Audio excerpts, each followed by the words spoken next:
իմաստը ինչ կմնա, եւ դա կարծում եմ կարեւոր է աշխատանքների կազմակերպման համար։ Մի երկու ռեպլիկ նախորդ թեմաների վերաբերյալ ունեմ, որոնց համար հարկ չհամարեցի գրանցվել։ Պարոն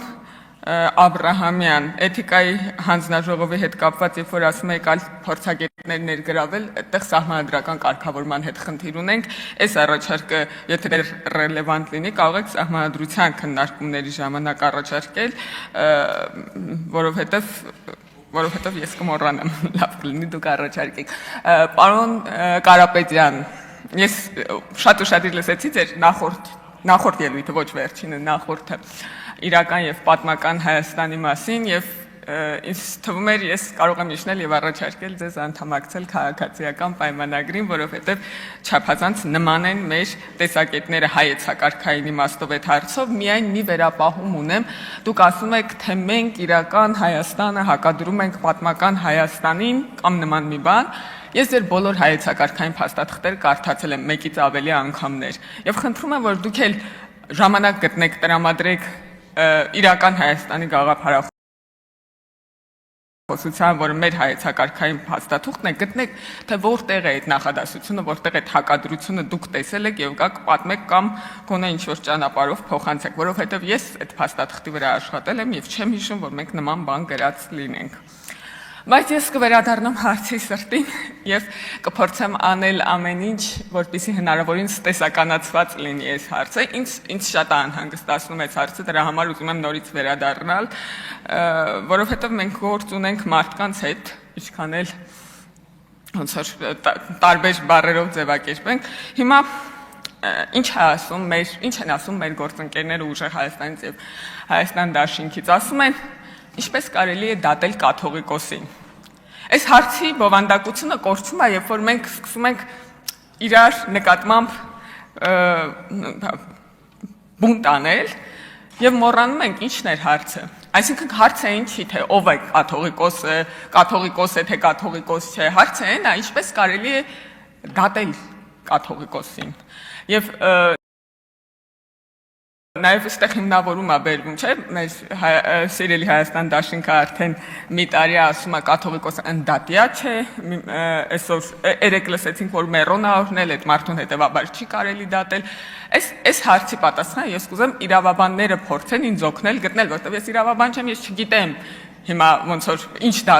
դատի մանրամասների մեջ չեմ մտնում։ Ես ուզում եմ հասկանալ տրամաբանությունը որն է դրա։ Ասենք, եթե կարմիր լույսի տակով անցավ կարելի է տուգանել, թե չի կարելի։ Օրինակ, ինչպես կարելի է դատել պատգամավորին, բոլորս գիտենք, մեզնից պետք է հարցնեն։ Իսկ ում հարցնենք, եթե իրավախախտում է արել, կամ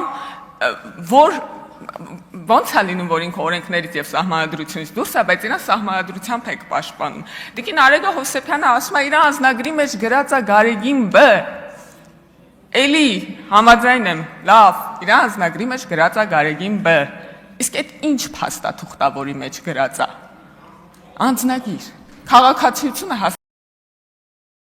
հաստատող փաստաթուղթ, որով ինքը հարաբերվում է պետության հետ։ Դուք կարաք ինձ նկարագրեք օրենքների եւ իրավակարգավորումների այն շրջանակը, որը տարածվում է այդ անձնագիրը կրող մարդու վրա, եւ այն շրջանակը, որը չի տարածվում։ Գնացել է, չէ՞, այդ մարդը, ասենք, ընտրության օգտվել է իր քաղաքացիական իրավունքից եւ հավանաբար քվեարկել է ինչ-որ քաղաքական ուժի։ Թող գիտեք, չէ, աշխատանքան քաղաքացիություն չունեցող մարդիկ, թող ասեն ինձ պետք չի, իմ գործերը Աստծո հետ են, ես գնում եմ աղոթարան, աղոթելու, որ ուժեղ Հայաստանը հաղթի։ Բայց լավ չէր ստացվի, ավելի լավ է երևի քվեարկեր, որովհետեւ լավ բան չէր լինի, եթե պարզեր, որ աղոթները տեղ չեն հասնում։ Ինչ է տեղի ունեցել։ Սկսել են աչուձախ քահանաներ կարգալույծ արվել, այլ կերպ ասած գործից հանվել։ Ես ինքս շաբաթներ շարունակ հորդորել եմ այդ մարդկանց դիմել դատարան վերականգնելու իրենց աշխատանքային իրավունքը։ Դա իհարկե սկզբում շատ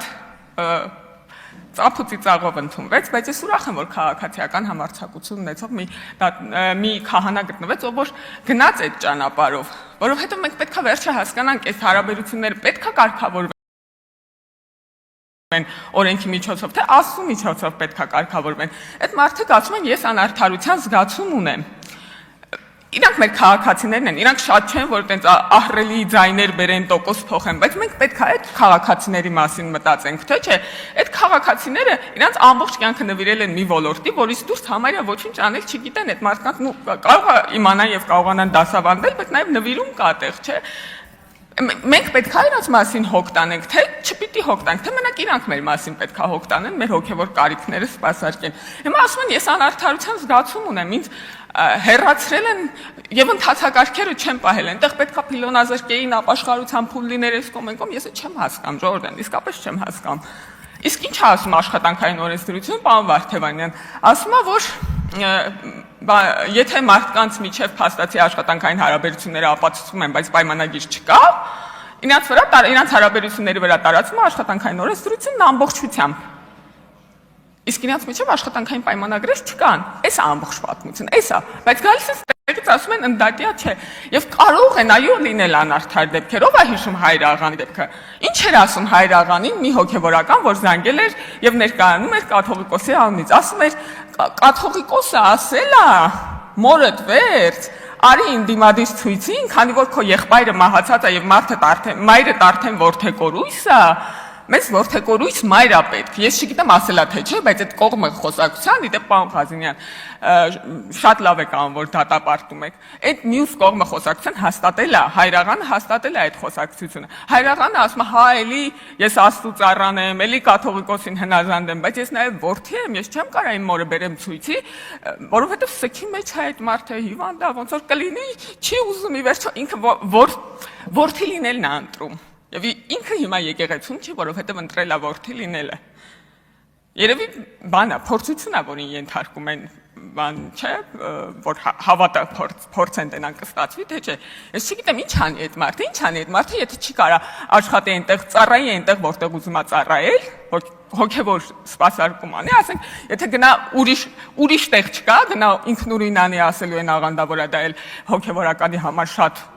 վիրավորական պիտակ է, ինչ անի։ Պարոն Մխիթարյան կասեր թող սպասի Աստծո դատաստանին։ Ընդհանրապես կարելի է արդարադատության հարցերը արտապատվիրակել, որովհետև անդադար բողոքում եք։ Մենք ենք դժգոհ համ ընդդիմադիրները, երևի կարելի է ասել Աստծո դատաստանին թող մնա, Ժողովուրդ ջան, սպասեք ընդեղ արդարությունը։ Իսկ մենք ստեղ հավաքվել ենք, որպեսզի կարողանանք ընթացակարգեր եւ իրավակարգեր ստեղծել, որպեսզի